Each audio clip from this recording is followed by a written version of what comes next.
All right, so the question we got today is from a client who has too much cash sitting in their savings account and they want ideas on what to do with it. And I have three ideas. The first idea is to pay off debt. And when we look at debt, there's good debt and bad debt. Any asset class or any assets that you have that are appreciating in value is what we consider good debt. Those are mortgages on your home. Maybe it might be a loan on an investment property. Bad debt would be credit cards, personal loan, car loan, anything that's depreciating. So when we look at debt, you want to look at what's the highest interest rate that you have, and you want to take care of that first. For instance, let's say you have $20,000 on your credit card. You have $40,000 in cash. That credit card might have a 21% interest charge on it. If you pay that off, you are guaranteed a 20% rate of return. We call it reverse investing.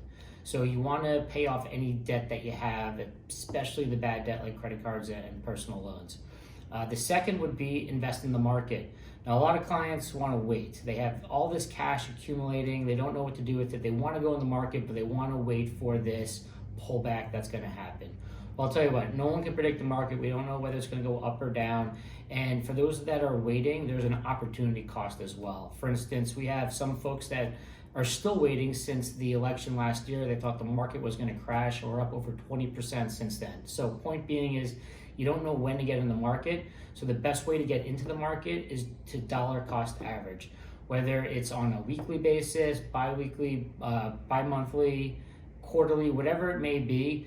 Get a certain amount of cash that you're comfortable with and go into the market each month. What this allows you to do, it allows you to take advantage of all different price points in the market. The market's going to go up and down, and as the market's going down, you want to be investing into that to take advantage of those price points. So dollar cost averaging is one of the best ways to get into the market, whether you're buying individual stocks, ETFs, mutual funds.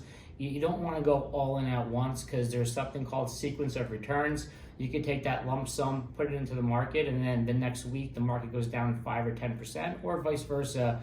The best way to take that variable out of the equation altogether is to slowly dollar cost average into the market. Whatever the frequency is, the more the better in my opinion, but you don't have to go all in at once. I will go in over a couple weeks or a couple months and dollar cost average. The third thing you should do with your cash is not buy Bitcoin. We all keep hearing these stories about, Joey next door who put $10,000 into Bitcoin and all of a sudden he's a multimillionaire. That is just doesn't happen. It's not true.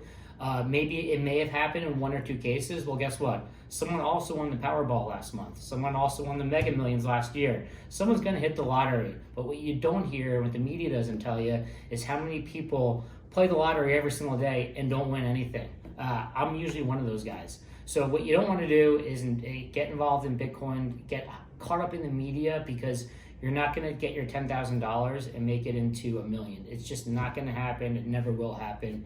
There's better investments out there on a risk-reward basis, in my opinion, than any type of cryptocurrency. Cryptocurrency has a ton of upside, but it also has unlimited downside. A lot of investments have unlimited downside, but in my opinion, there's better risk-reward investments out there than to buy crypto. So I hope that helps, gives you some direction on what to do with cash, and keep submitting your questions.